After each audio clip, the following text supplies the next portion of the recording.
capítulo 28 e depois o capítulo 29.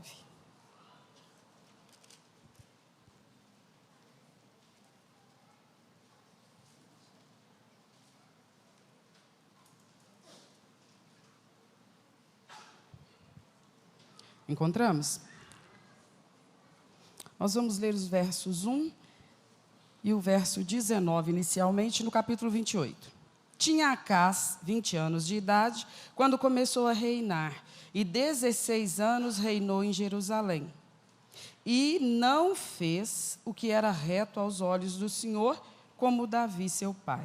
O 19 do mesmo capítulo. Porque o Senhor humilhou a Judá por causa de Acás, rei de Israel. Porque Acás desviara a Judá, que de todo se dera a prevaricar contra o Senhor. Agora o capítulo 29, versos 1 e 2 e depois o verso 10.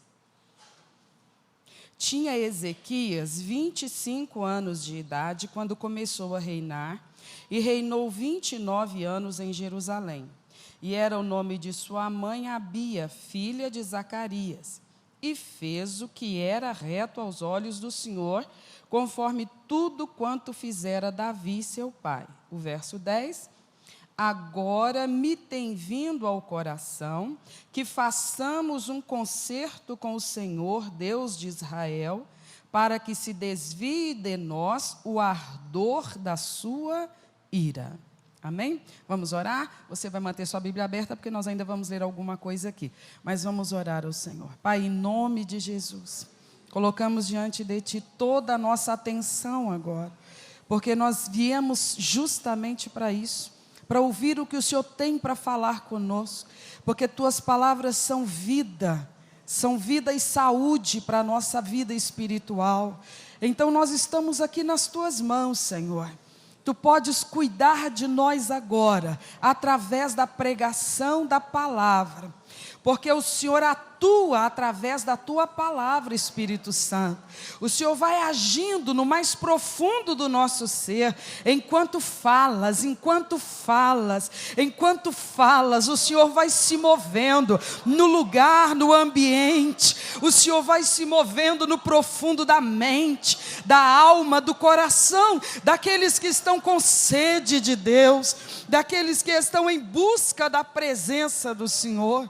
Por isso eu te peço, ó Deus, mais uma vez, manifesta a Tua presença aqui e fala conosco, Senhor, porque estamos reunidos aqui em nome de Jesus e te pedimos, trata conosco agora, para a glória do Senhor mesmo, meu Pai, em nome de Jesus, graças a Deus. Por favor, senta no seu lugar e me dê sua atenção.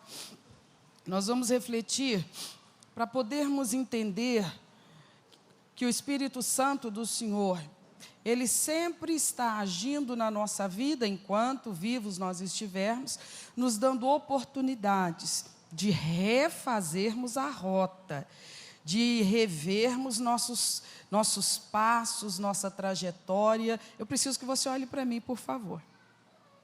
Então, para a gente ter mais entendimento dessa realidade, dessa forma de agir do Espírito Santo, nós vamos estudar essa experiência que aconteceu no reino de Judá, o reino do sul, e justamente no reinado desses dois homens. O primeiro deles, Acás, pai de Ezequias, e Acás foi um rei que logo que começa o seu reinado, o texto que nós lemos aqui no capítulo 28 diz que ele não fez o que agradava ao coração do Senhor.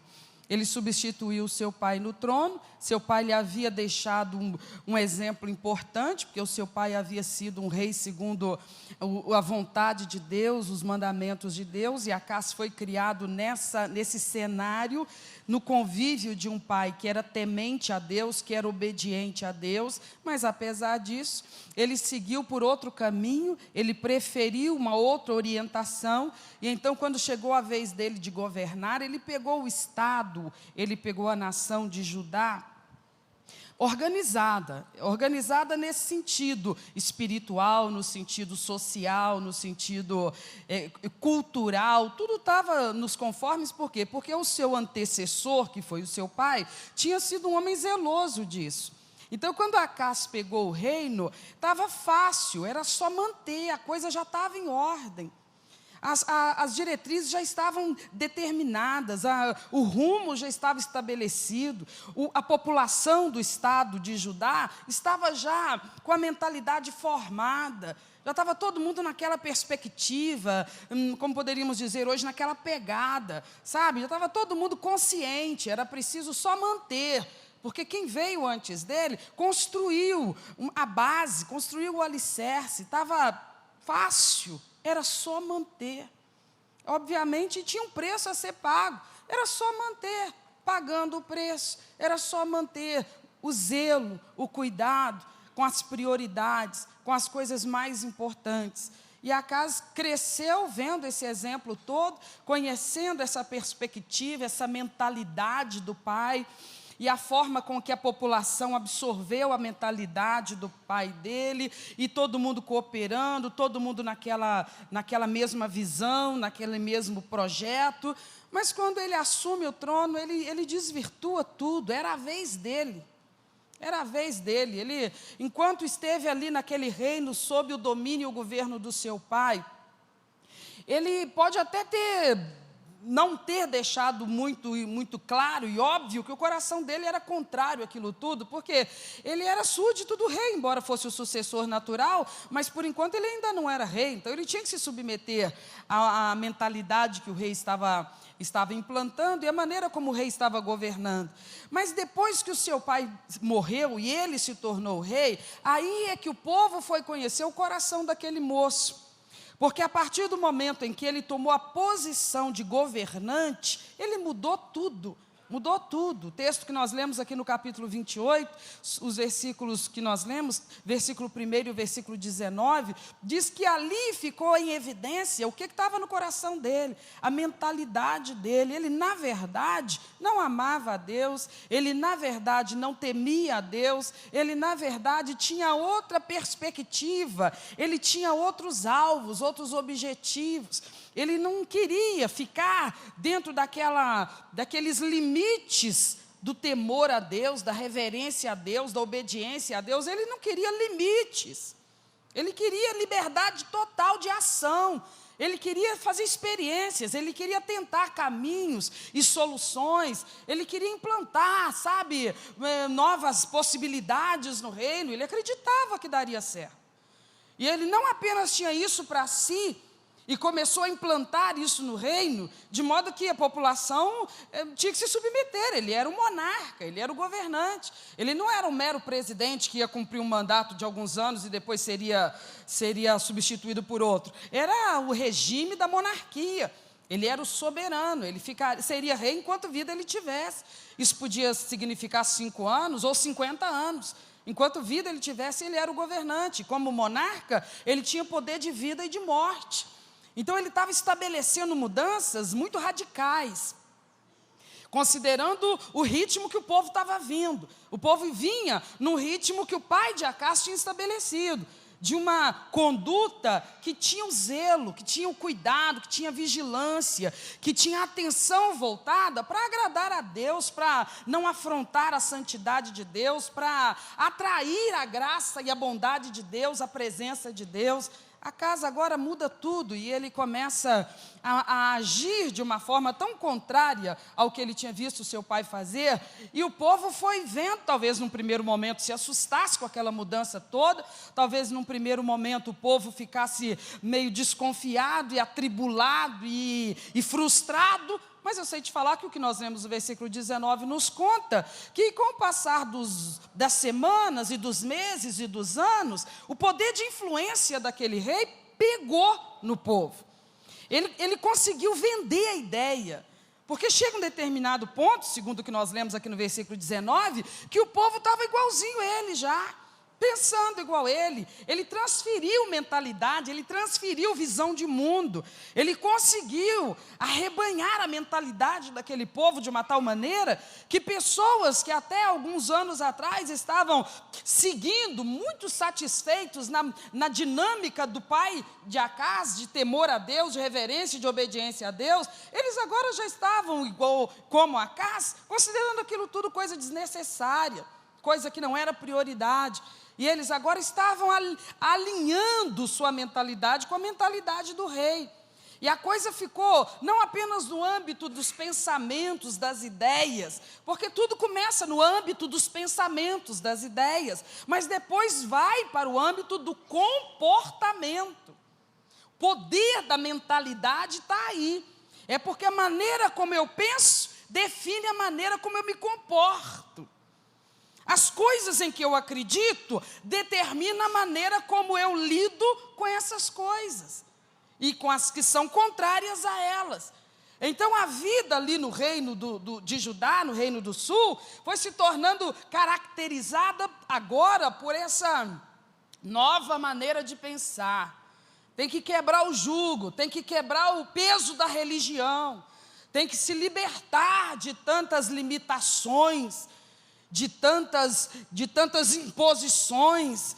E o povo estava sentindo, e no entender deles, desfrutando dessa tal liberdade. Cada um podia fazer o que quisesse, da maneira que quisesse, e ali se estabeleceram algumas práticas simplesmente horrorosas. E eu queria ler com você a partir do verso 20 do capítulo 28, diz assim: E veio a ele, ao rei Acaz, Tiglat-Pileser, rei da Assíria, porém o pôs em aperto e não o fortaleceu. Porque Acaz tomou uma porção da casa do Senhor, da casa do rei e dos príncipes, e deu essa porção ao rei da Assíria. Mesmo assim, o rei da Assíria não ajudou Acaz. E ao tempo em que este o apertou, ao tempo em que o rei da Assíria, ao invés de ajudar Acaz, apertou com Acaz, então Acaz ainda mais transgrediu contra o Senhor, ele mesmo, o rei Acaz. Por quê? Sacrificou aos deuses de Damasco que o feriram e disse: visto que os deuses dos reis da Síria os ajudam, eu lhes sacrificarei para que me ajudem. Porém, eles foram a sua ruína e de todo Israel. 24. E ajuntou Acaz os utensílios da casa de Deus e os fez em pedaços. Fechou as portas da casa do Senhor e fez para si altares em todos os cantos de Jerusalém. Também em cada cidade de Judá fez altos para queimar incenso a outros deuses. Assim provocou a ira o Senhor, Deus de seus pais. Olha a loucura desse homem. Olha o estado em que esse homem se encontra mediante os atos que ele está praticando. Ele tinha colocado Deus num conceito tão inferior, mas tão insignificante, que ele agora estava escolhendo no seu comportamento as atitudes que fossem as mais irreverentes para com o Deus de Israel. Ele fez coisas terríveis como quebrar, despedaçar utensílios da casa do Senhor, que eram usados no culto, na adoração ao Senhor. Ele fez o absurdo de lacrar a porta do templo, para que as pessoas não entrassem, para que se encerrasse as atividades no templo, o culto ao Deus de Israel, o Deus que era a forte mão, que havia dado tantos livramentos à nação e havia abençoado de formas tão maravilhosas aquele povo. Ele tomou decisões terríveis, como seja, estabeleceu vários lugares no reino onde se podia reunir-se para invocar outras divindades e para oferecer sacrifícios a essas divindades, para se prostrarem diante de deuses que deuses não eram. Então a conduta desse rei foi uma afronta muito séria e muito intensa contra o Deus Todo-Poderoso. E o que é pior, ele não estava sozinho no que fazia. A população não se escandalizava com isso. A população de Judá, que também era conhecedora do poder de Deus e dos atos maravilhosos de Deus em favor da nação, acompanhava o rei nas suas loucuras. O que se estabeleceu em Judá naquele tempo? O caos, a desordem, a bagunça, porque não havia mais um princípio moral, não havia mais fé em Deus, não havia mais reverência para com Deus, não havia mais temor de Deus, então não havia mais uma orientação moral. O que era certo? Depende, o que para você for certo, é certo, e para o outro? Bom, para o outro a mente dele é que guia ele, se para a mente do outro aquilo ali for certo, é certo, porque agora a moralidade é individual, não existem absolutos, não existe uma referência moral, não existe um padrão de coisa certa e coisa errada, porque quando se elimina Deus da perspectiva da vida, ele se sente livre para crer no que queira e concordar com o que queira, mas isso não é liberdade, isso é caos, isso é bagunça, isso é desordem. O homem não tem luz própria para se orientar. O ser humano não possui iluminação pessoal para ser capaz de discernir corretamente, precisamente, o que tenha valor, o que seja de valor. O homem se orienta para esse tipo de definição pelo que lhe é agradável, saboroso, lucrativo, prazeroso. É por aí que o homem mede se alguma coisa vale a pena ou não vale a pena. Não é pelo senso de retidão, de pureza ética, de pureza moral. Os valores dos homens, eles são comprometidos com o seu egoísmo, com o seu senso de satisfação pessoal. O que eu gosto é que está certo. Se eu gosto disso, então isso tem que estar certo, porque eu gosto disso. Tem nada a ver, o que tem? Se fosse errado eu não gostaria, mas eu gosto disso. Então por que está errado?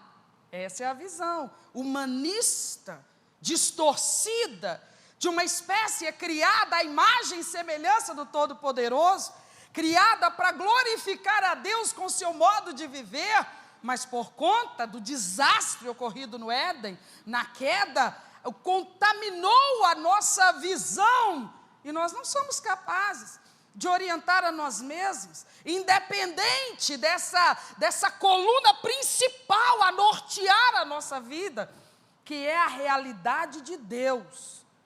A realidade de Deus para nós, porque real Ele é, quer eu creia ou não, mas se Ele não for para mim, eu fico sem direção, eu fico simplesmente ao sabor do vento. Quando a moda disser que isso aqui é que é bacana, que é a bola da vez, lá vou eu. Quando a moda girar, quando a mentalidade do tempo virar, eu vou ser levada por ela de novo, porque não existem valores concretos numa mentalidade, numa sociedade, no modo de viver que dispensa a realidade de Deus e as imposições morais de Deus. Então Judá virou um caos, virou uma desordem total, desordem social, porque agora a administração pública não tinha mais progresso, não tinha mais senso de realizações.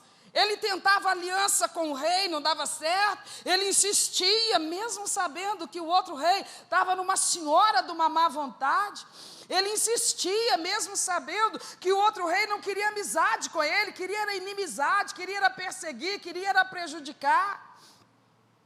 Ele procurava invocar quaisquer deuses que fossem, porque era importante na visão dele fazer o povo ficar livre de imperativos religiosos. Se eles fossem um povo politeísta, era mais fácil, não ficavam presos a ter que agradar um único Deus.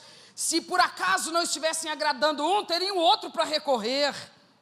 Tudo isso tinha implicações muito profundas. Era uma intenção maligna que estava na vida daquele homem, e infelizmente ele estava em posição de comando, ele estava em posição de definir diretrizes para toda uma nação. Mas eu quero que você se surpreenda com o fato: todo o Judá, olhe para mim por favor, todo o Judá absorveu a mentalidade de Acás e acompanhou o rei nas suas loucuras. Todo o reino de Judá, exceto um homem. E esse homem, justamente esse homem, morava com Acás. Era filho de Acás. E mais, era o sucessor natural daquele homem. Ele seria rei quando Acás tombasse. Pela ordem, no regime da monarquia, não seria outro, seria ele. E ele estava dia após dia vendo aquele exemplo, conhecendo aquela filosofia de vida, entendendo a mentalidade, como é que funcionava a cabeça do seu pai, por que ele fazia o que fazia, no que ele acreditava, e assistindo todo o povo do reino, absorvendo aquela mentalidade e desvirtuando o seu comportamento. Mas esse menino, ele surpreendentemente, ele desenvolveu a sua própria mentalidade. Ele tinha tido a oportunidade de também experimentar o reino na filosofia do seu avô. Ele conhecia também a história do reinado de Davi, de Salomão, e ele conseguia fazer uma avaliação. Ele conseguia reconhecer a loucura de se afrontar o Deus Todo-Poderoso. Ele conseguia discernir os sofrimentos que o seu pai e a população do reino estavam passando, enfrentando, e ele conseguia achar a causa de tantas perdas, vergonha, humilhação e sofrimento. Era por causa da atitude deles para com o Deus de Israel. E aquele moço Ezequias, ele não podia fazer nada senão guardar-se a si mesmo. Foi um tempo da vida dele em que ele, graças a Deus, não se contaminou, ele não foi contagiado, ele não foi influenciado pela mentalidade do seu pai. Ele conseguiu manter a sua integridade, a sua confiança em Deus, mas foi só isso que ele conseguiu fazer. Muita coisa, com certeza. Mas ele não pôde mudar nada no reino. Ele não pôde tomar atitude eficaz nenhuma para parar seu pai, para fazer o povo repensar sua conduta. Ele não podia. Por que ele não podia? Porque ele não estava na posição de governo. Ele não estava na posição de comando. Ele sabia o que fazer, ele desejava fazer, mas ele não podia fazer. Sob pena de ele sofrer uma punição de morte pelo seu pai. Ele não podia fazer nada. Ele não podia propagar suas ideias, ele não podia combater as ideias do pai, ele não podia, ele tinha que continuar preservando sua integridade de fé, mas ele não podia mudar nada no reino, porque ele ainda não era rei, ele era submisso àquele rei louco, alucinado, maluco, que afrontava a Deus. No momento, a única coisa que lhe cabia era guardar o seu próprio coração, sofrer ao ver toda aquela situação, porque sentia vergonha do que o seu pai e o seu povo faziam para com Deus Todo-Poderoso, e ao mesmo tempo sofria por ver o povo penando por causa das suas afrontas, mas ele não podia fazer mais nada, a não ser esperar, até o tempo em que ele tomasse a posição, em que ele ocupasse a posição, em que aí sim, ele poderia agir, mas por enquanto não. Era o tempo da espera. E aí a gente vê no capítulo 29, que o texto que nós lemos, que quando o seu pai faleceu, chegou o tempo em que a perda do seu pai, a morte do seu pai, lhe trouxe a circunstância que ele tanto esperava, e que só dentro dela ele poderia agir. Ele ascendeu ao trono, ele foi coroado, agora ele era o rei. Agora ele era o governante, agora ele era o monarca. Talvez alguém que conhecesse o drama interior de Ezequias pensasse, tinha todo aquele discurso, tinha toda aquela filosofia, mas agora é diferente, a coroa pesa, ele vai ser aplaudido, ele vai ser amado, ele vai ser obedecido, ele agora é que manda, todo mundo se submete a ele, todo mundo vai fazer, ele agora vai esquecer esses valores. Você acredita que não? O texto diz que ele foi um rei que durante todo o seu reinado, ele fez tudo para agradar o Deus Todo-Poderoso. Olha o que está dito no versículo 3 do capítulo 29. O que Ezequias fez? No primeiro ano do seu reinado, no primeiro mês do primeiro ano, o que ele fez? Abriu as portas da casa do Senhor e consertou o estrago que o pai dele tinha feito na porta que dava acesso ao interior da casa do Senhor. Fica muito claro por que ele tomou essa providência. Diz o texto sagrado que ele foi empossado, ele foi coroado, ele agora era rei sobre o reino de Judá, e no primeiro ano do seu reinado, não apenas no primeiro ano, no primeiro mês do seu reinado, ele tomou a atitude que, no entender dele, era a coisa mais necessária a ser feita. Eu quero que você considere que ele pega o reino agora diferente do pai dele. O pai dele, quando assume o reino, pegou tudo em ordem. Porque o avô de Ezequias tinha sido um homem segundo o coração de Deus e tinha reinado com temor de Deus, e Deus tinha abençoado o reinado do avô de Ezequias. Então, quando a casa assumiu o trono, estava tudo encaminhado, era só manter. Mas quando Ezequias assumiu, exatamente o contrário. O que eu acabei de te falar? Caos absoluto, desordem em todas as áreas. A economia estava uma bagunça, o zelo da sociedade estava uma bagunça, os acordos, as alianças com os reinos em volta, estava tudo desarticulado. As finanças estavam uma bagunça, eles estavam vivendo um caos terrível, e o que era pior, o povo havia absorvido aquela mentalidade de caos e acostumado com ela. Então tinha muita coisa para arrumar, tinha muitas áreas da vida para colocar em ordem, e alguém poderia dizer assim: nossa, mas que situação aqui Ezequias herdou. Agora é tanta coisa importante para resolver, por onde será que ele vai começar? Se conversasse com seus conselheiros, talvez ouvisse de alguém: o mais importante é a questão econômica.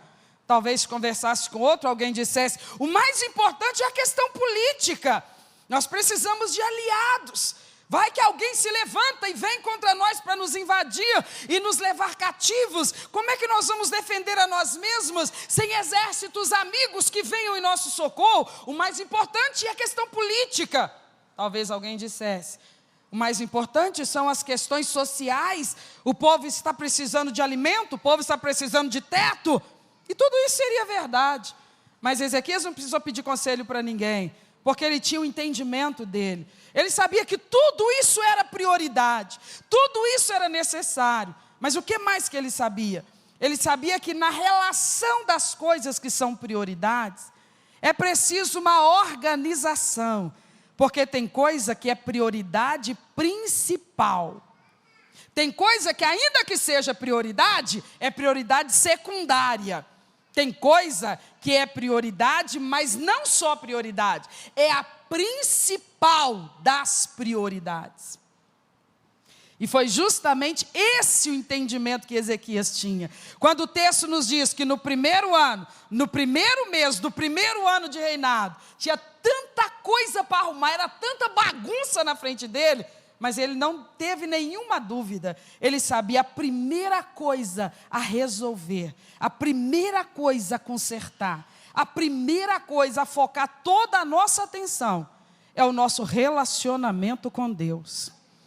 Nós somos um povo agora que nós não temos mais culto ao Senhor. A casa foi fechada, o meu pai lacrou a porta, os sacerdotes simplesmente depuseram as suas ferramentas de trabalho, os levitas não cantam mais, eles não tocam mais, não há mais som de louvor em Judá, não há mais som de adoração em Judá, não existem mais os sacrifícios ao Deus vivo, não existem os holocaustos ao Senhor, as festas estabelecidas através de Moisés estão todas paralisadas. Nós simplesmente estamos totalmente separados das práticas de culto ao Deus Todo-Poderoso. Nós nem estamos sofrendo por causa disso. O povo nem está sentindo falta, o povo nem está sentindo saudade. Se eu passasse uma pesquisa aqui na população e perguntasse, concordam comigo que a prioridade máxima é restaurar o culto ao Senhor? O meu povo vai responder, que doideira, claro que não, isso não está fazendo falta.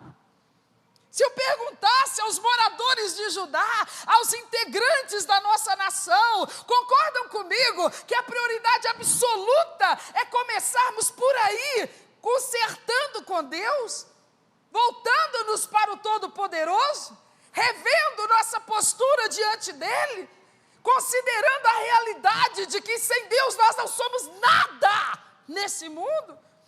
Concordam comigo que é hora de limpar nossa mente de pensamentos humanistas, independentes, autossuficientes e voltarmos a admitir que nós dependemos da graça dEle, da bondade dEle, da força dEle, da misericórdia dEle, do poder dEle? Concordam, população de Judá, que nós tudo bem, nós somos criancinhas mais, não precisa ninguém nos pegar na mão para atravessar uma rua, mas ainda que adultos sejamos, ainda que instruídos sejamos, ainda que abastados sejamos, ainda que jovens e fortes sejamos, nenhuma dessas coisas nos garante nessa terra. O que nos garante nessa terra é a proteção do Deus Todo-Poderoso. Se ele perguntasse isso em Judá, dificilmente o povo concordaria com ele. Dificilmente a população, a multidão, a maioria diria para ele, nossa, não víamos a hora de chegar alguém para fazer isso. A gente estava assim desesperado por esse tempo de reforma, de conserto, de avivamento, de despertamento. Ezequias, você é a resposta de Deus. Finalmente chegou o tempo de nós voltarmos a sentir a presença de Deus, de nós voltarmos a ter tempo para Deus, da nossa vida ficar organizada de modo a nos dedicarmos a Deus. Alguém ia responder assim? Ninguém. Ninguém naquela nação, porque todos durante aqueles anos de reinado de Acás tinham concordado com o mau rei, eles tinham absorvido essa mentalidade mentirosa de que é possível viver a vida terrena de forma feliz, abençoada, segura, independente da graça de Deus. A pior das mentiras que há, porque Deus criou o homem não para andar sozinho, mas para andar com Ele, na face da terra. Ainda que não o possa ver, ainda que não o possa tocar, mas percebe a presença dEle na sua vida, enquanto anda pela terra, enquanto atravessa um ano e outro ano e outro ano, vai podendo contar, Ele esteve comigo nessa situação, e naquela também, e na outra também. E os incrédulos lhes perguntam, mas o que te garante que Ele estava contigo? Se teus olhos não o puderam ver, se tuas mãos não o puderam tocar. E então esse povo de Deus responde, mas Ele deixou marcas da presença dEle. Houveram evidências da presença dEle. Eu enxergo essas coisas, porque ainda que esses olhos não o possam ver, mas Ele deixa pegadas no caminho, que me deixam muito seguro. Foi Ele, foi a mão dEle, sempre Ele, junto comigo, adiante de mim, fazendo por mim o que eu mesmo não posso fazer por mim. Ezequias não passou pregão nenhum, não fez pesquisa nenhuma, porque ele sabia, naquele momento, a mentalidade do povo era uma mentalidade de gente apóstata. Ele sabia, era dramática a situação. Era dramática, quase desesperadora, quase desanimadora. Você se coloca no lugar desse homem. No país inteiro, ele era o único que considerava que era preciso priorizar a vida espiritual, que era necessário voltar-se para Deus. fechar uma aliança séria com Ele, ter zelo com as coisas espirituais, dedicação na vida espiritual. Só ele ali pensava assim. Talvez ele pensasse, vai dar uma canseira tremenda, porque você pregar para pessoas que estão com sede de Deus é maravilhoso demais. É maravilhoso você falar de Deus a ouvidos que estão assim, cheios de vontade de saber a respeito dEle. É maravilhoso compartilhar as coisas de Deus com pessoas que estão despertadas espiritualmente. Elas interagem com você. Você tinha a intenção de falar 20 minutos, mas elas vão te instigando, elas compartilham também. E quando você pensa que não, passou 2 horas, passaram 3 horas, passou um dia inteiro, porque é uma delícia. Você se encontrou com uma pessoa que é como uma terra seca. Está pronta para que a água viva seja despejada, e ela vai sugando tudo, e vai bebendo tudo. É maravilhoso falar de Deus para quem ama a Deus, falar de Bíblia para quem leva a Bíblia a sério, falar de Jesus para quem ama Jesus acima de todas as coisas. É maravilhoso, é uma experiência gratificante, não tem resistência, não tem combate, a pessoa não fica tentando te confundir, fazendo perguntas tolas para tentar tirar a autoridade que você está falando. A pessoa não fica, tentando te intimidar, falando de respostas de oração que não vieram, ou se vieram foram negativas. Não. Falar com pessoas que amam Jesus e que Jesus é o centro da vida delas é maravilhoso. Mas na outra ponta, é dramático, é sofrido falar de Jesus e das coisas espirituais para as pessoas que estão desinteressadas. Quase que você pensa assim, eu não vou me desgastar com isso. Quase que te revolta, te entristece, te cansa. É sofrido demais. Porque você lança a boa semente, você fala com prazer, com a intenção de ver aquelas palavras entrarem pelos ouvidos, mas penetrando a alma, avivando, despertando, acordando, para que a pessoa tenha uma experiência com Deus enquanto você está ministrando para ela, e finalmente exploda a vida espiritual dentro dela, e ela diga, glória a Deus por essa palavra. Mas essa reação demora, às vezes ela leva anos para acontecer. E esse que compartilha a palavra de Deus com ouvidos resistentes assim, precisa clamar a Deus e dizer, Senhor, eu tenho essa missão, e eu não posso desanimar, ainda que esteja sendo tão difícil, por causa da resistência do outro lado, mas eu sei que é a única esperança de salvação, então eu não posso me calar, eu não vou me calar. Ah, mas não está gostando de te ouvir. Mas esteja avisado, eu não vou me calar. Mas é uma molação você ficar o tempo todo falando de Bíblia para mim. Lamento que você sinta assim, mas preciso te informar, eu não vou me calar. Tua indiferença não vai vencer a minha determinação. Tua resistência não vai vencer a minha obediência ao chamado que Ele me deu. Ezequias vive essa situação. Ele não tinha ouvidos com boa vontade para ouvir o que ele tinha para falar. Mas ele tinha uma coisa. Ele disse no versículo 10, eu sinto dentro do meu coração, e não é de mim, Ele despertou isso dentro de mim. Chega de afrontar a Deus. Chega de fazer isso, essa loucura. Basta. Na paciência dele, ele está engolindo essa afronta. Mas chega de afrontar, de irritar, de provocar o Todo-Poderoso. Ele é Deus das nossas vidas. E Ele não aceita ser tratado como coisa qualquer. Deus verdadeiro só pode ser tratado com respeito, reverência, temor, sujeição.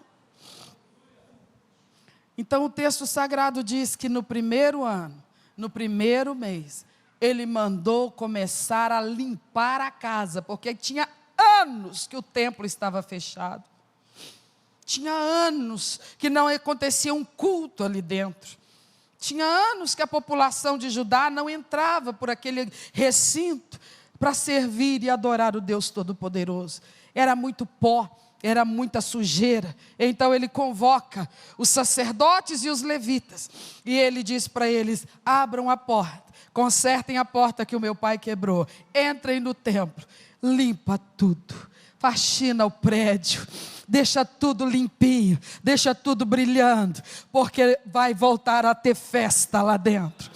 Nós vamos voltar a fazer festa lá dentro. E olha que ele ainda não tinha falado com o povo.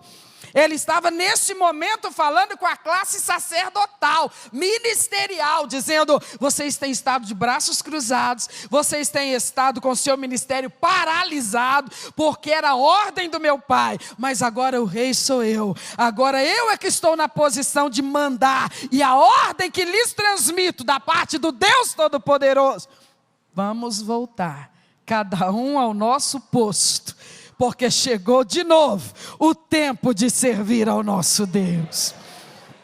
Estamos livres do rei que nos oprimia e nos impedia. De agora em diante, nós vamos voltar para a casa do Senhor.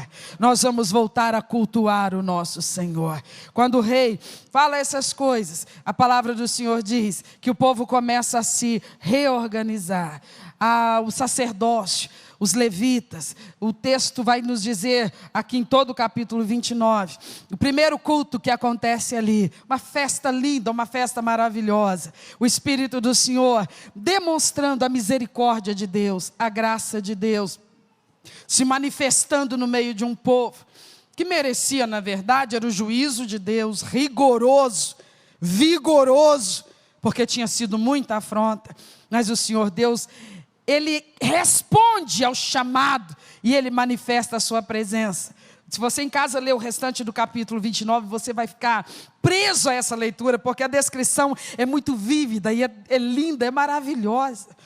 Diz que a multidão invadiu o templo, e havia tanta gente, e haviam sacerdotes, mas haviam sacerdotes que ainda não haviam se purificado, eles não estavam preparados, porque eles simplesmente achavam que a coisa ia continuar do jeito que estava. Não vai, Deus é Deus de avivamento, Deus é Deus de renovo, Deus é Deus de restauração. A obra de Deus nunca parou na face da terra e nunca vai parar, a obra é dele. Às vezes a gente olha para os crentes, a gente olha para as denominações, a gente olha para as igrejas e a gente pensa: o que vai ser da igreja daqui a 20 anos? Se os crentes continuarem como estão, não se preocupa com isso, o Senhor da igreja continua aqui, Ele garante tempos de renovo, de restauração, de avivamento. É claro que isso exige que a palavra seja pregada, que homens e mulheres sejam levantados por Deus para serem os atalaias do Senhor, aqueles que vão proclamar a verdade bíblica e anunciar ao povo. O Senhor Deus está informando que basta de rebeldia, que é hora de conserto com o Senhor. E sempre haverão pessoas que não darão ouvidos, manterão a sua dureza, a sua indiferença e a sua desobediência. Mas também sempre haverão pessoas que diante desse chamado dobrarão a sua cerviz, se submeterão ao Todo-Poderoso e serão renovados pelo poder do Espírito Santo. Serão batizados no poder de Deus, voltarão a falar em línguas como um dia fizeram, voltarão a pregar o Evangelho como um dia fizeram, voltarão a andar de Bíblia na mão como um dia fizeram, porque o avivamento faz isso, faz com que nós nos acheguemos ao Deus Todo-Poderoso. Hoje eu quero finalizar essa reflexão dizendo para você, talvez as pessoas que, eu nem vou dizer qualquer pessoa, eu vou dizer outros reis de outras nações, pessoas que tivessem experiência de administração pública, talvez olhassem a chegada desse novo rei naquele país, o Reino do Sul, Judá, e tivessem essa informação. O novo rei Ezequias, ele está com tanta coisa para fazer, mas é tanta coisa para fazer, tanta bagunça para arrumar, mas você sabe o que ele está fazendo? Ele está organizando o templo, mandou limpar o templo, faxinar o templo, mandou propagar para o povo que vai ter culto de novo, mandou organizar tudo, mandou preparar de novo os instrumentos dos levitas e talvez esses outros reis, esses outros administradores pensassem assim, que doideira, não é hora para isso. Tem tanto assunto, tem tanta área importante, a vida está tão bagunçada, a coisa está tão de ponta cabeça. O que ele está fazendo?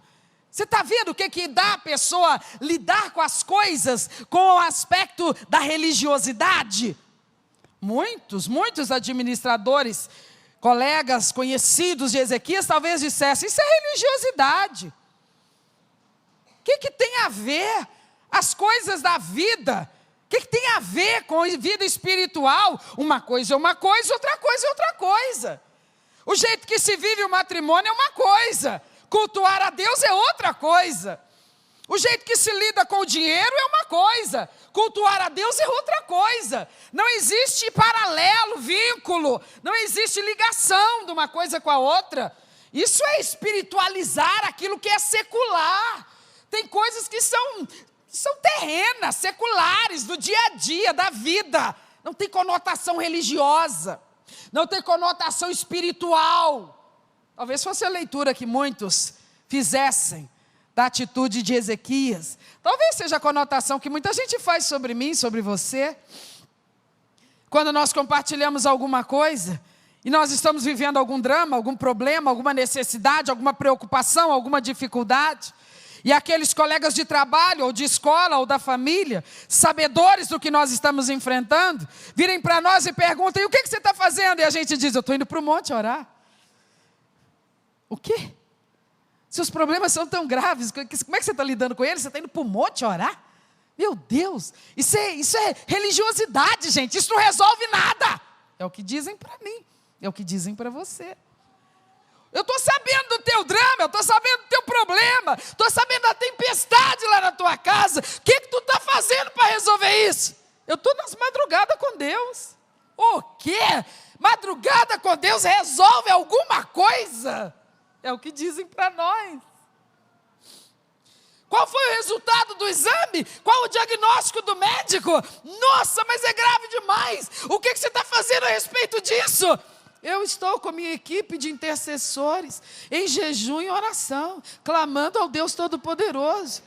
E eles vão dizer, isso é religiosidade, gente.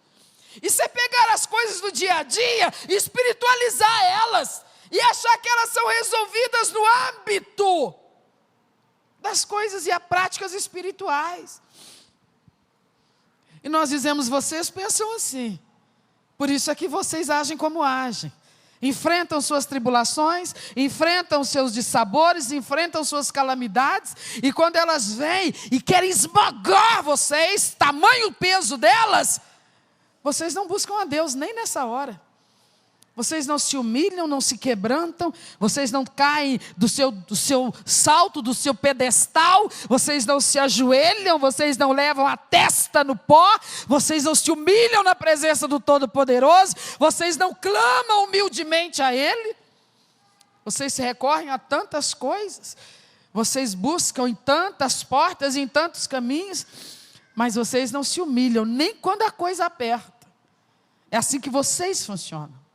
Nós, o povo de Deus, funcionamos do jeito que vocês estão vendo. Quanto mais aperto, mais oração. Quanto mais perseguição, mais jejum. Quanto mais preocupação, mais madrugada com Deus. É assim que a gente vive. Vocês espiritualizam tudo? Não. A gente vive na atmosfera espiritual. Tudo na nossa vida acontece dentro desse cenário real e poderoso para nós, que é o nosso relacionamento com Deus. A gente conversa com Ele sobre tudo mesmo, e não apenas a nível de desabafar. Eu vou, me desprender desse peso, desse fardo, conversando com Deus, pelo menos para desabafar, porque não resolve nada não, mas pelo menos desabafo. Tiro o abafo. Me libero do abafo, eu desabafo. Alguém dirá, deve ser só para isso que a oração serve. E nós vamos dizer para essas pessoas, senta aqui. Você tem pelo menos umas 4 horas que eu possa gastar do seu tempo? Então senta aqui, não dá para te contar nem metade. Mas nessas 4 horas, deixa eu te contar os resultados da oração na minha vida, na minha casa, na minha família. Senta aqui que eu vou te explicar por que eu zelo pela minha vida com Deus, por que eu não descuido disso, por que essa é a área principal da minha vida. Porque para você, orar é só desabafar, é terapia, é só isso, é só pôr para fora, não resolve nada para você. Para mim, senta aqui que eu vou te contar. Eu tenho evidências de que investir na intimidade com Deus, no relacionamento com Deus, na vida espiritual sólida, profunda, é a coisa mais sábia que se pode fazer. Porque Ele é a base, Ele é a estrutura, Ele é a força da nossa vida. Esse mundo é mau, nosso coração é traiçoeiro.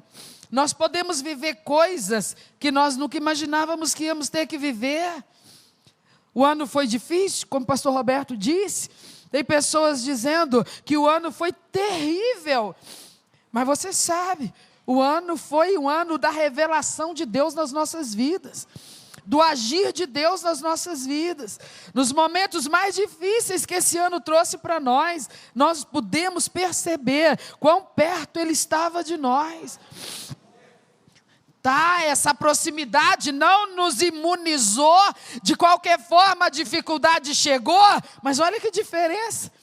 Se essa dificuldade tivesse nos pego sozinhos, desligados de Deus, abandonados na fé, sabe, ausentes da casa do Senhor, o ano foi pesado. Você imagina, se você não tivesse sido assíduo na casa de Deus, não estivesse frequentemente sendo alimentado na pregação do Evangelho na casa do Senhor, não estivesse regularmente sendo visitado pela presença gloriosa dEle em cada culto, na tua casa de oração, como é que nós teríamos suportado esse ano, meus irmãos? E o ano anterior, e o outro, e o outro. Quando que a vida foi fácil? Quando a gente era criança, era facinho, facinho? Hein? A vida nunca foi fácil. A vida nunca foi fácil. E as coisas não vão ser fáceis aqui na terra, porque Jesus já avisou, aqui é lugar de aflições. Mas eu e você sabemos, a força da nossa vida é a presença de Deus no profundo da nossa alma.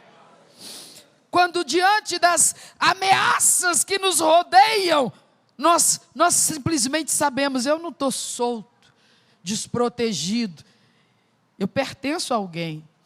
Eu pertenço a alguém, tem alguém que é o meu dono, eu corro para Ele, você está fazendo o quê? Eu estou me arrumando para ir para a igreja. Pelo amor de Deus, o que você vai gastar tempo em igreja? Olha a problemada que está a tua vida, pois é exatamente por isso. Eu vou para a igreja, vou para a casa de Deus, vou ouvir a palavra, Deus vai me dar respostas lá hoje. Ele vai usar um vaso lá, não sei nem o nome do coitado do vaso, porque o vaso não é o que importa, é apenas o carteiro de Deus. Mas Deus já falou do meu coração, não falta, não falta. Apareceu um impedimento 2 horas da tarde, apareceu outro 7 horas da noite, mas eu disse, nada me impede, eu vou estar lá, sentado no meu lugar, porque Deus tem uma palavra para mim hoje, e eu preciso dela. Quantas experiências com Deus, meus irmãos, fala a verdade. Quando nós deixamos, quantas vezes esse ano a nossa casa, para virmos para a casa do Senhor, se você congrega aqui, foi aqui, se você congrega em outro endereço, então foi lá, mas nós fomos e nós encontramos com Deus, e tivemos respostas. Às vezes Ele nos disse, apenas isso, eu sei o que está acontecendo. Ele não falou quando ia resolver, nem como ia resolver. Ele apenas falou assim, estou ciente. Foi o suficiente para sossegar a nossa alma. A gente sabia de uma coisa, a tempestade está braba, está violenta. Eu estou no olho do furacão. mas o furacão que se cuide, porque eu não estou sozinho aqui. O Todo-Poderoso está comigo. O Todo-Poderoso me falou que Ele sabe, Ele está ciente, que eu posso sossegar meu coração, porque Ele não apenas sabe, Ele está controlando as coisas. Deus, parece que o inferno inteiro se levantou esse ano, e parece que o inferno inteiro quer me devorar. E Ele responderia: se Ele pudesse, devoraria mesmo, mas é um cachorro sem dente, porque lá na cruz eu já tirei a força dele. Ele não pode, ele bem que gostaria, mas ele não pode. Senhor, mas demônio é um trem assustador. Não se assuste, porque você não enfrenta isso sozinho. Você está cercado pela glória do teu Deus. O que está valendo tantos dias em 2019 dentro de igreja? Eu sei o que valeu para mim. Quem mais sabe? Nós sabemos o que valeu para nós. Nós sabemos o que tem significado para nós. Está zelosos da nossa vida espiritual, zelosos de estudar a Bíblia, zelosos de prestar atenção na pregação cada vez que nós temos oportunidade de estar no culto, zelosos de jejuar, zelosos de orar, zelosos de vigiar, zelosos de adorar. Tem dia que não tem nada, não tem nada. Não é dia de culto na igreja, também não é dia de aula nos lares, não vai ter atividade nenhuma com nossa família cristã. E a gente está assim, sentindo abafado, angustiado, a luta está judiando, você está como que sendo espremido no rolo compressor, aí você está lá sozinho na sua casa, sentindo uma solidão, um abandono, um desamparo, e a única coisa que o Espírito te move é: louva, começa a louvar, começa a louvar. É só essa a direção que o Espírito te dá. Ele não te dá nenhuma revelação, nenhuma profecia. Ele só te dá um comando: começa a louvar agora. Começa a louvar agora, vai. E aí a gente começa. E é impressionante como é que aquela nuvem negra se desvai, some. E nós sentimos o renovo, o vigor, a restauração. Porque Deus é o nosso general de guerra. E nós somos os soldados dele. E ele está fazendo de nós guerreiros espirituais, com armas espirituais, com estratégias espirituais e com resultados reais. Porque não era para eu estar aqui mais, não era para você estar aqui mais. A grande maioria de nós, a morte já passou perto de nós muitas vezes. A tragédia, a derrota definitiva já chegou muito pertinho, muitas vezes. E por que nós ainda estamos aqui? Porque nós damos importância a esse negócio de relacionamento com Deus. Se algum lugar dessa grande cidade alguém nos encontrar e nos perguntar alguma coisa importante a nosso respeito, a resposta que nós deveríamos dar é: olha, eu poderia te dizer muita coisa sobre mim, mas eu vou te falar a mais importante delas: eu sou um homem de Deus. Poderia te falar muita coisa a meu respeito, mas deixa eu te falar a principal delas: eu sou uma mulher de Deus. Eu poderia te dar qualquer informação a meu respeito, coisas importantíssimas, mas deixa eu te falar a coisa principal: eu sou um jovem de Deus. Nossa, isso vai complicar a sua vida aí na sociedade. Não vai não, não vai não, não vai não. Eu não temo que a sociedade possa fazer com essa informação. Eu só quero que a sociedade saiba de uma coisa: ela é livre para não crer, tanto quanto eu sou livre para crer. E eu creio. Eu creio e nada vai mudar isso. E porque creio eu me dedico. E porque me dedico eu recebo de Deus. Eu quero finalizar dizendo para você: por que Ezequias começou a eliminar o caos pela área espiritual? Porque ele sabia que quando esta área estiver organizada, dela é que vai fluir direcionamento para todas as outras, e tudo vai ficar organizado. Às vezes a pessoa vira e fala assim: pastor, eu vou te falar a verdade, a minha vida está um caos, e eu sinto que está um caos, e eu não sou como a Cais, eu não gosto do caos, eu não desfruto dessa bagunça que virou minha vida. Eu tenho que colocar as coisas em ordem, mas eu não sei por onde começar. Eu vou te falar uma coisa e eu tenho certeza que você vai concordar com o que eu vou dizer. Deus já te falou por onde começar. Ele usou teu marido, ou Ele usou tua esposa, ou Ele usou o teu pai, tua mãe, teus pastores, os pregadores na tua igreja. De alguma forma Ele já falou por onde começar. Eu não quero mais viver assim, mas eu não sei por onde começar a mudança. Ele já falou, Ele tem falado. Ele tem falado. Vamos dar testemunho dele? Vamos falar a verdade? Ou nós vamos acusar ele de negligência, de omissão, e dizer, o senhor está retendo informação? Nós podemos dizer isso dele? Não. Qualquer um de nós. Qualquer um de nós. E nós aqui não estamos para julgar ninguém. Porque nós todos somos comedor de arroz com feijão, nós todos aqui somos pecadores, somos falhos, somos limitados, nenhum de nós aqui é anjo, nenhum de nós aqui é perfeito. E pode acontecer uma fase de caos na minha vida ou na sua vida, qualquer um de nós está sujeito. Mas qualquer um de nós temos que ser justos e confessar, o nosso Deus não tem se calado, Ele tem falado.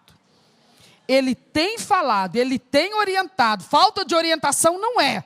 Ele tem falado, Ele tem batido nessa tecla, Ele tem nos chamado à seriedade cristã, à dedicação na vida espiritual, a levar as coisas de Deus mais a sério, a crescer como crente, a amadurecer como crente. Ele tem falado, mas é muita coisa. Não é falta de direção, porque Deus tem dado a direção. O que falta é nós começarmos por onde Ezequias começou. Por onde ele começou? Talvez você vai dizer, ele começou organizando a vida espiritual. E não está errado não, mas eu só quero te lembrar que antes disso, e ele só pôde fazer isso, porque a primeira coisa, ele tomou a posição que dava a ele o direito de fazer isso. Tome posição. Tome posição. Sabe, enquanto nós ficarmos apenas encolhidos e reclamando da nossa fraqueza, da nossa desorientação espiritual, de como a gente é um crente que não era assim que a gente queria ser crente diferente, mas nosso Pai, é muito difícil. Enquanto a gente continuar com esse resmungo, realmente, a gente sabe o que tem que fazer, mas não vai fazer. Então o chamado de hoje é, toma posição. Toma posição, governa sua própria decisão. Não, mas eu mando, esse mundo arrasta. Só arrasta quem não está debaixo do governo do Deus Todo-Poderoso. Quem não exerce sobre si mesmo o domínio próprio. Esse mundo é um perigo. Ele é um perigo para os que têm a mente fraca. Fraca pela ausência da maturidade cristã, da experiência com Deus. Porque quem sabe o que eu sei de Jesus, quem sabe o que você sabe de Jesus, não troca Jesus por nada desse mundo, fala a verdade. Não, me fala a verdade. Loucura das loucuras. Porque o mundano que não tem noção de Bíblia, está lá afundando cada vez mais nas imundícias do mundo, a gente até entende. Mas eu e você, nós não somos melhores do que eles em nada. Mas tem um detalhe, nós sabemos coisas que eles não sabem. Nós somos estudantes da Bíblia. Nós somos pessoas ouvintes de Bíblia. Nós temos experiência com Deus. Nós sabemos a verdade do reino de Deus em atuação na terra. Não estou te falando que nós não podemos em nada ser tentados, que nós somos pessoas de uma moralidade, uma ética tão perfeita que nada nos tenta, não há fraqueza em nós. Claro que há. Mas em nenhum momento nós entramos em transe, nós ficamos inconscientes. E quando a gente dá por si, já está lá no meio da bagunça. Não, o tempo todo nós estamos cientes. E quando os convites vêm, quando os chamados vêm, a gente sabe o que sabe. Então a nossa resposta só pode ser uma: eu não posso trocar. Não tem lógica eu trocar. O que eu tenho com Ele, não, eu te entendo. O que você está me chamando para ir tem seu gosto, tem seu prazer, tem sua satisfação, mas você não sabe, mas eu sei. O que Ele me dá Ganha disso aí. Não é 100 por 1, não. É milhões e milhões de vezes. Não tem lógica eu trocar. Como assim? Como assim? É assim que é andar com Jesus nessa terra. É ter a alma preenchida com a presença de Deus. Fica de pé no seu lugar, por favor. Nós vamos orar, nós vamos clamar, nós vamos colocar a nossa vida numa posição diante do Senhor e dizer: meu Deus, eu preciso tomar as atitudes para esse conserto com o Senhor na minha vida espiritual. Eu preciso. Feche os seus olhos, por favor. Eu queria que você orasse pela vida espiritual agora. Não imagine que isso é coisa insignificante ou de pouca importância. Isso é a coisa principal na nossa vida. O mundo de hoje, ele exige que eu e você sejamos pessoas muito cheias da presença do Senhor. Porque com o Espírito Santo preenchendo a nossa vida, nós somos iluminados por Ele, nós somos direcionados por Ele, nós não caímos em ciladas, nós temos força moral, nós temos força ética, nós temos força espiritual para resistir o que vier. Põe sua mão sobre o seu coração. Agradece, começa a sua oração agradecendo pela salvação. Vamos lá. Começa agradecendo porque você não está perdido mais. Você estava. Você não está condenado mais. Você estava, mas não está mais. Comece agradecendo Ele. Comece exaltando Ele. Porque Ele salvou a gente. Ele alcançou a gente. Ele teve tanta misericórdia que Ele abriu os nossos olhos. A gente era tão cego. A gente era tão rebelde. A gente era tão duro de coração. A gente estava tão longe. A gente estava tão distante. Mas Ele veio. Ele alcançou a gente. Agradece Ele, abre a tua boca, abre o teu coração, agradece Ele, porque você hoje tem a honra de poder dizer: eu sou de Deus, eu sou de Deus, eu sirvo Jesus Cristo, eu creio nele, eu amo Ele, eu busco Ele, porque eu sou de Deus. De toda a sinceridade que você for capaz, agradece pela salvação, diga para Ele: Senhor, eu sei que eu não mereço, eu sei que eu não mereço, mas Senhor, o Senhor é tão bom, o Senhor me tem falado ao coração. Agora prossegue, pedindo a Ele: meu Deus, me ajuda, meu Deus, me ajuda a avançar, a consertar contigo, todo dia, voltar-me para o Senhor. Me ajuda, Espírito Santo, a ser mais espiritual, a ser mais bíblico, a ser mais vigilante. Me ajuda, Espírito Santo. Pede bênçãos espirituais aí agora. Pede a Ele que desperta você, que aviva você. Busca teu milagre, meu irmão. Busca o agir de Deus na sua vida. Tu estás aqui agora, Senhor. Tua presença enche esse lugar, Tua presença toca corações, Tua presença desperta vidas aqui agora. Teu mover, Espírito Santo, Teu mover, Espírito Santo, vai tocando, vai enchendo, vai transbordando, vai movendo, vai alegrando essa alma, vai alegrando esse coração, vai visitando o Teu povo, vai visitando o Teu povo. Vai batizando, Jesus, vai batizando com Espírito e com fogo, com Espírito e com fogo. É o povo de Deus aqui, é tempo de conserto. Então eis-nos aqui, Senhor, ajuda-nos, Espírito de Deus, toma-nos pela mão direita, levanta-nos do comodismo, levanta-nos da frieza, da indiferença, da falta de apetite pelas coisas espirituais. Vai tocando, Deus, vem nos tocar aqui, Senhor, como rios de água viva que flui do nosso interior, move na nossa vida. Oh, desperta-nos para Ti, desperta-nos para Ti, para as coisas espirituais. Dá-nos força, Senhor, para continuar servindo a Ti, buscando ao Senhor, recebendo do Senhor, em nome de Jesus. em nome de Jesus. Eu sei que nós costumamos orar pelas famílias, e sei que isso é feito no finalzinho, mas se o pastor me permitir, eu vou fazer isso agora. Então você está aqui com seus familiares, o cônjuge, os filhos ou os pais, vocês vão se abraçar e agora nós vamos orar pelo avivamento espiritual dentro da nossa casa. Só Deus pode fazer, só Deus pode fazer.